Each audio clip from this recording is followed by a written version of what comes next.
ജസ്മി, ഞാൻ പത്തിയിൽ നിന്നാണ് വരുന്നത്. കുറച്ച് വർഷങ്ങൾക്ക് മുൻപ് എനിക്ക് ലെഫ്റ്റ് സൈഡിൽ ഇങ്ങനെ വീക്കം പെയിൻ പോലെ വരികയും അത് കാലിലോട്ട് പെയിൻ ആവുകയും ഓഫീസിലിരിക്കുന്ന സമയത്തൊക്കെ വളരെ ബുദ്ധിമുട്ടാകുകയും നീരാകുകയൊക്കെ ചെയ്യുമായിരുന്നു.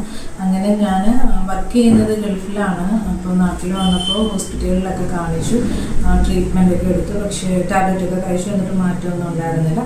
അങ്ങനെ ഈ ആയുർവേദ ഹോസ്പിറ്റലിൽ വന്നപ്പോൾ ഡോക്ടർ ഫസ്റ്റ് എന്നോട് എക്സ്റേ എടുക്കുന്നതിന് വേണ്ടി പറഞ്ഞു. എക്സ്റേ എടുത്തപ്പോൾ നട്ടെല്ലിന് നീർക്കെട്ടുണ്ടെന്ന് പറഞ്ഞു. സയാറ്റിക്ക എന്നൊരു രോഗത്തിൻ്റെ ലക്ഷണമാണെന്ന് പറഞ്ഞു. അങ്ങനെ ഡോക്ടറിൻ്റെ നിർദ്ദേശപ്രകാരം 7 ദിവസം ഞാൻ ബോഡി ട്രീറ്റ്മെൻറ്റിലുണ്ടായിരുന്നു. ഇപ്പം എനിക്ക് നല്ല ഭേദമുണ്ട്.